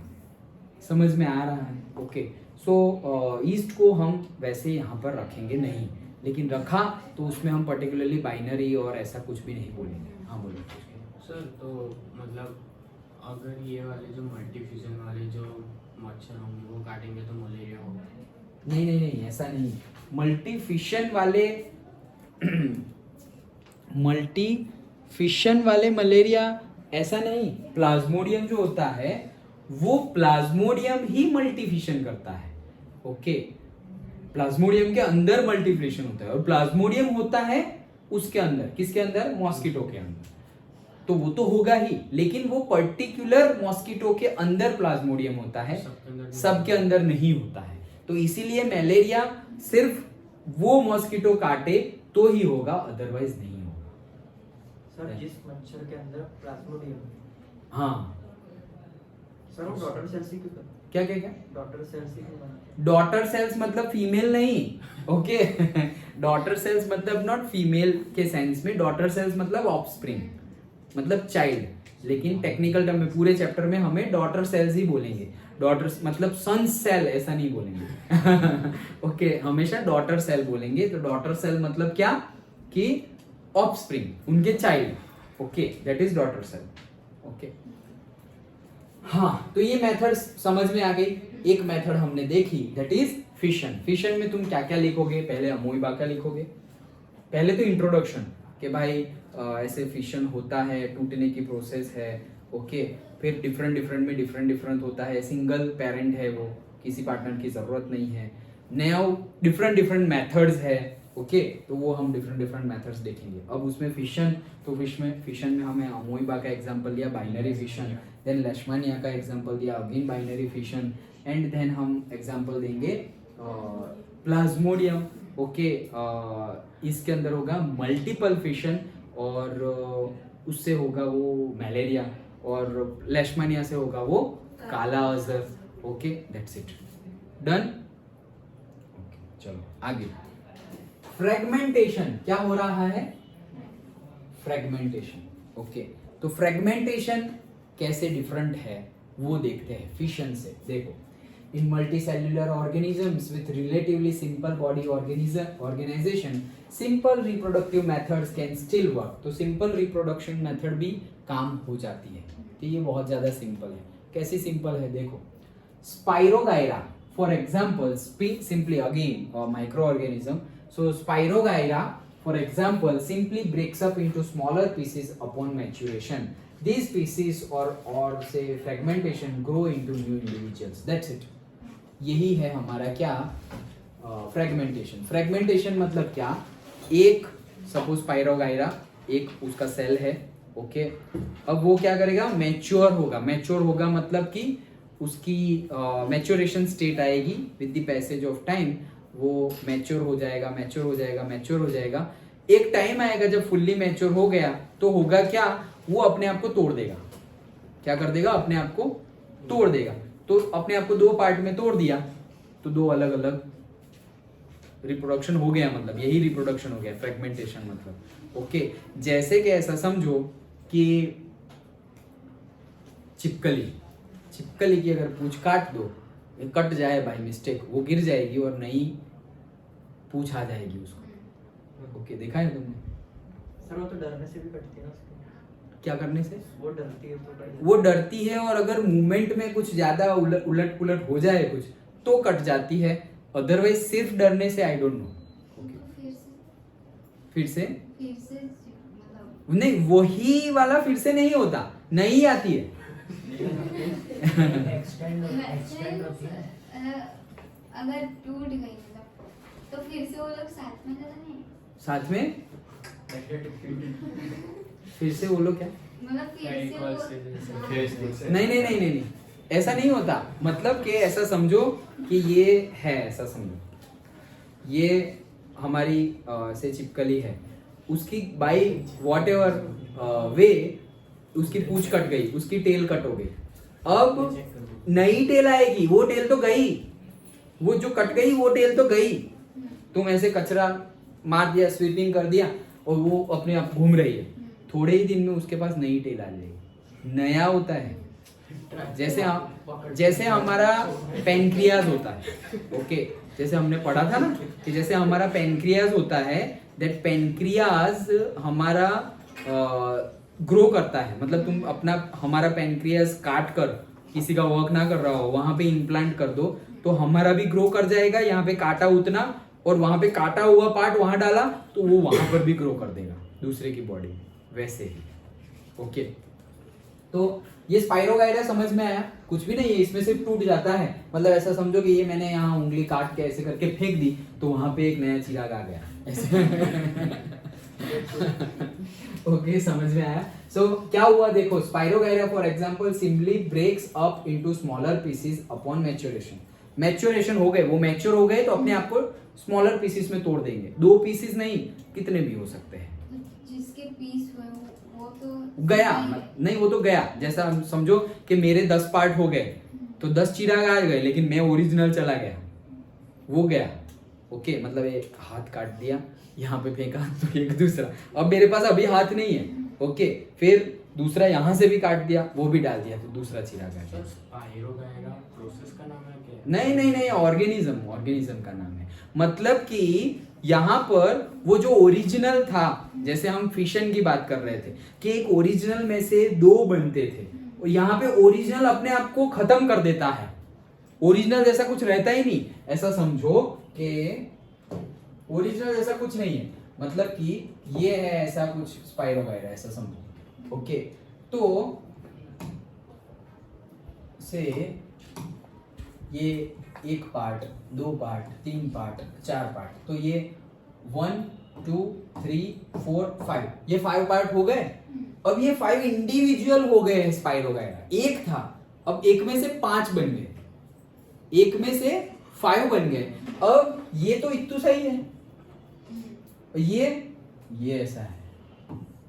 ओके, ये ऐसा है, ये ऐसा है कुछ, और ये ऐसा है. ये सब अब धीरे धीरे करके क्या हो जाएंगे, मैच्योर हो जाएंगे. ये जब मैच्योर हो जाएगा तो इसके जैसा बन जाएगा. ये जब मैच्योर हो जाएगा तो भी इसके जैसा, ये भी मैच्योर, सब लोग मैच्योरिटी पे इसके जैसे हो जाएंगे जो ओरिजिनल थे.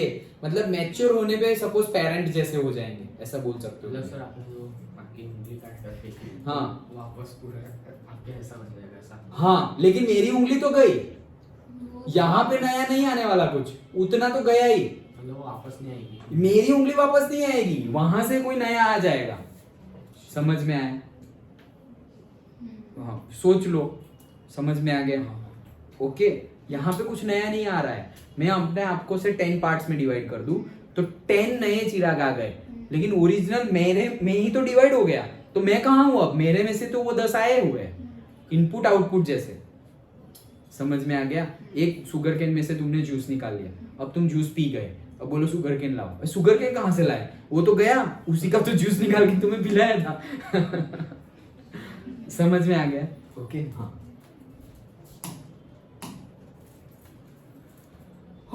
Okay, this is not true for all multicellular organisms, लेकिन ऑब्वियसली हम मल्टीसेल्युलर, हमारे में ऐसा होता है क्या? नहीं होता है। ओके, अगेन स्क्रिप्चर्स याद आ गया मुझे, हमारे स्क्रिप्चर्स में ऐसे भी है। तुमने रक्त बीज का नाम सुना है? रक्त बीज, शिव महापुराण देखा हो, पढ़ा हो, या कुछ शिव जी रिलेटेड सीरियल्स देखी हो, उसमें एक दानव आता है रक्त बीज। ओके, उसको वरदान मिल गया था, तो उसके वरदान के अकॉर्डिंगली क्या था पता है? बून, बून मतलब वरदान। तो उसके अकॉर्डिंगली क्या था पता है? जहां पे भी उसका ब्लड गिरेगा अगर अर्थ पर, तो वहां से एक नया उसका क्लोन बन जाएगा। मतलब यहाँ पे किसी ने उसको मारा, काटा, तो यहाँ पे ब्लड का सिर्फ एक ड्रॉप गिरा जमीन पर, अगर गिरा तो ओके, तो क्या हुआ? डिट्टो क्लोन बन जाएगा उसके जैसा। मतलब अब एक नहीं, अब 2 है। सर मैच्योर होने पर फिर नहीं, मतलब हमारे अंदर तो दिखाया गया है कि डायरेक्टली क्लोन बन जाएंगे, धीरे धीरे करके नहीं, डायरेक्टली क्लोन। स्क्रिप्चर में है डिटेल, जब ब्लड गिरेगा वहां पे वैसा वरदान, वैसा बून था उसको। जस्ट इमेजिन, ये हम साइंटिफिकली पढ़ रहे हैं, नॉट ह्यूमन के लिए पढ़ रहे हैं, लेकिन हम वहां पे लिविंग क्रिएचर्स की, मतलब से डेवलप्ड क्रिएचर की बात कर रहे हैं। May be you can say human. Okay, तुम बोल सकते हो। तो रक्त बीज ऐसा था, जहां ब्लड गिरे वहां नया रक्त बीज, जहां ब्लड गिरे वहां रक्त बीज। तो उनको मारे तो मारे कैसे? क्योंकि जैसे ही उनको मारते हैं ओके, तो ब्लड गिरता है। उनका हाथ कट गया, सपोज हाथ कट गया, तो एक तो हाथ बिना वाला हो गया, लेकिन ये हाथ भी अलग हो गया, लेकिन जहां ड्रॉप गिरा वहां पे नया आ गया। तो एक नया और ये बिना हाथ वाला, 2 हो गए। ओके, फिर से मारने का ट्राई किया तो ये 2 और एक तीसरा आ गया, और एक ब्लड से, एक ब्लड के ड्रॉप से ये आ रहा है। बहुत सारे गिर गए तो बहुत सारे आ जाएंगे। तो इतना मारा तो वो रिप्रोड्यूस ही हो रहा है। तो उसके लिए फिर माता जी ने महाकाली का रूप लिया था। तो देखना तुम महाकाली के स्टैचू देखो तो उनके जीभ कैसी होती है? लाल होती है, रक्त वाली होती है। और उनके हाथ में, उनकी वो KGF में देखा होगा शायद, कि उनके हाथ में कटोरा होता है और एक हाथ में तलवार होती है। तो क्या ये बून का सॉल्यूशन क्या था? जैसे ही मारेंगे ब्लड गिरेगा ना डायरेक्ट कटोरे में, अर्थ पे गिरने ही नहीं देंगे। लाइक दैट, वैसा दिखाया गया है कि जैसे ही मारा ब्लड डायरेक्ट गिरा दैट बाउल में, और ब्लड अर्थ पे गिरा ही नहीं, ब्लड अर्थ पे गिरेगा तब प्रोड्यूस होगा ना। तो इतना करने से भी थोड़ा बहुत तो गिर ही जाएगा, फिर भी इतने अपने आप को ही इतना सारा बना दिया है। मतलब ऐसा समझो कि ये सब करते करते बहुत सारे बाउल से कर रहे हैं, फिर भी बहुत सारा गिर रहा है। ओके, तो उसका सॉल्यूशन क्या? अपने आप को ही मल्टीपल फॉर्म में ले आए थे। मतलब अब 1 2 3 के साथ नहीं लड़ रहे हैं, 2 3 के साथ लड़ रहे हैं। माता जी ने अपने आप को भी बहुत सारे फॉर्म्स में ले आए थे। वैसी हमारी स्क्रिप्चर्स में स्टोरी है। स्टोरी नहीं बोलेंगे, डिटेल्ड में अगर हम पढ़े तो हमें एक्चुअल में समझ में आएगा, लेकिन अभी हम स्टोरी बोल रहे हैं, हिस्ट्री बोल सकते हैं, हिस्ट्री। हाँ, सब वे में पहले का, मतलब हमारे पास साइंस अभी के लेवल पे है ही नहीं। सोचो, कौरव 100 थे, 100 कौरव थे। सोचो, तो 100 कौरव मतलब 100 इयर्स नहीं लगे थे उनको। रावण ने 100 बार रिप्रोडक्शन एक्टिविटी करके 100 बार डिलीवरी नहीं की थी। ओके, एक ही बार डिलीवरी की थी, और एक बार में से जो एम्ब्रियो जो बना था उसमें से 100 हुए थे। तो वो नॉलेज था पर्टिकुलरली, वो सेज का नाम भूल गया मैं। Okay, maybe Ved Vyas, maybe, I am not sure, but Ved Vyas ji आए शायद, और उन्होंने वो एक के 100 पार्ट्स किए। एक के ही एक जो एम्ब्रियो बना है, ओके, वो इन्फंट जो हमने सुबह डिस्कस किया, इन्फंट, तो एक इन्फंट एम्ब्रियो जो बना है उसके 100 पार्ट्स किए और 100 मटके पॉट्स उसमें रख दिए। और उसके बाद उसमें पर्टिकुलर केमिकल्स मतलब जूसेस डाले, डिफरेंट डिफरेंट प्लांट्स एंड सबको इकट्ठा, उनके पास नॉलेज था, तो वो सारे जूसेस डाले और उसको बहुत बहुत टाइम तक रहने दिया एक पर्टिकुलर एनवायरनमेंट में, और तब जाके कौरव पैदा हुए। सोचो आज की साइंस फिक्शन मूवी भी फेल हो जाए इसके सामने। ये रियलिटी और आज की साइंस, कोई ऐसा फिक्शन सोच भी नहीं सकते, ऐसे कैसे हुए, 1 में से 100 सोच भी नहीं सकते, और हमने तो एक्चुअल में किया है। ओके, अदरवाइज किसी को जिसको पता नहीं है सिर्फ इतना ही पता होता है 100 कौरव थे। कहां से हुए भाई? वरदान से मिले थे, वरदान में मिले थे, लेकिन प्रोसीजर तो होगी ना भाई। ओके, वरदान से मिले थे, बट वरदान तो मिला था, तो क्या 100 इयर्स लग गए? नहीं, ऐसा नहीं था, ऐसे रिप्रोडक्शन हुआ था, मतलब ऐसे वो लोग बने थे, क्लोनिंग हुआ था उनका, एक particular environment, particular juices, particular उनके पार्ट्स किए और फिर वो ग्रो हुए। ओके, सो साइंस अगर देखो तो फेल हो जाएगा हमारे साइंस के सामने, अभी का साइंस टेक्नोलॉजी, बट अनफॉर्चुनेटली बोलेंगे कि हमने ही लॉस्ट कर दिया है, अनफॉर्चुनेटली हमें ही नहीं पता है, लेकिन हाँ पता कर सकते हैं, वो लॉस नहीं हुआ है। क्यों? क्योंकि गॉड ने हमें वो कैरेक्टरिस्टिक्स दी है कि हम बार बार इवॉल्व होके एक स्टेज पे आ सकते हैं, बार बार अपने आप को इवॉल्व करके हम वो लेवल तक जा सकते हैं जहां पे पहले थे। अंडरस्टूड? ओके, चलो। हाँ, तो ये है, सबके लिए ऐसा नहीं होता है। तो वो रक्त बीज की कहानी बताई। The reason is that many multicellular organisms, as we have seen, are not simply a random collection of cells. Specialized cells are organized as tissues, tissues organized as new organs, which then have to be placed, defined and positioned in the body.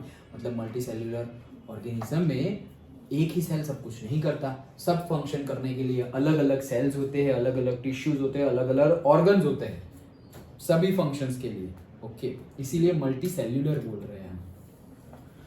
Then, in such a carefully organized situation, cell by cell division would be impractical. मतलब यहाँ पर एक cell से दूसरा, दूसरे cell से तीसरा, ये impractical हो जाता है। Okay, multicellular organisms therefore need to use more complex ways of reproduction. इसीलिए multicellular organism में और भी ज्यादा कॉम्प्लेक्स रिप्रोडक्शन एक्टिविटी होती है, सिंपली वो अपने आप को तोड़ करके ऐसा नहीं कर सकते। Understood? Okay. चलो, a basic strategy used in multicellular organism is that different cell types performs different specialized functions. Following this general pattern, reproduction in such organism is also the function of a specific cell type. How is reproduction to be achieved from a single cell type if the organism itself consists of many cell types?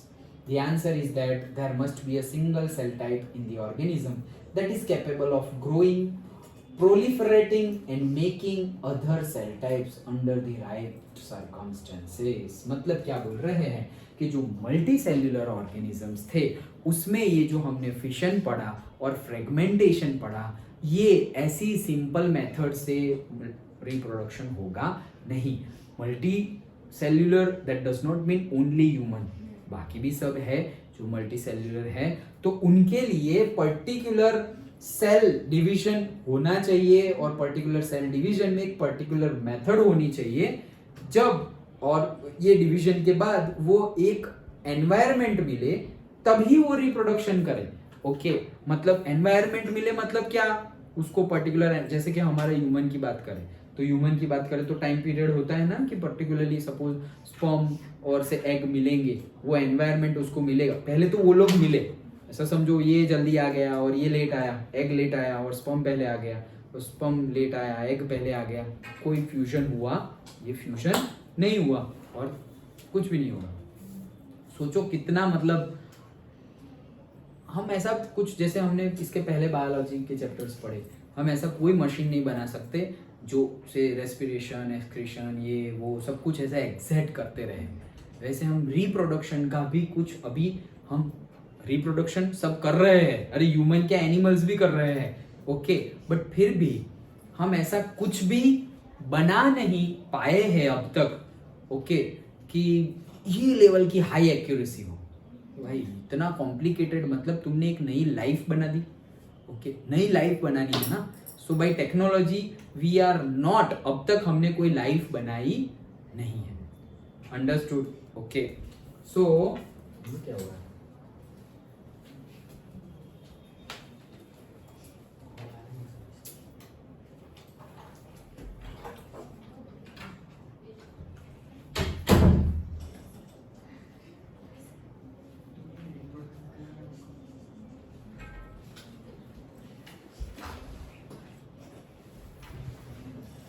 हाँ सो ये समझ में आ गया. So particularly fragmentation में हमें spirogyra की बात करनी है और स्पाइरोगायरा में सिर्फ और सिर्फ इतना ही है. ये तो हमारा जनरल डिस्कशन था. अंडरस्टूड. ओके तो हमने बाइनरी फिशन देखा एंड क्या देखा? वही बाइनरी. क्या हुआ? क्या किया इसमें? क्या करना?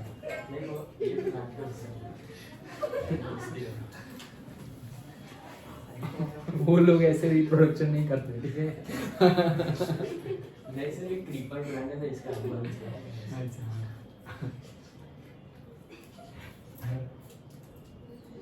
ठीक है. हाँ ये हो गया. बस हम इतना रखते हैं ऐसा हो तो. ओके सो या फिर रीजनरेशन कितना है? अच्छा चलो रीजनरेशन देख लेते हैं. नहीं नहीं रखना, देखना है बस. ओके ठीक है. तो लेकिन यहाँ तक का पढ़ लेना तुम लोग.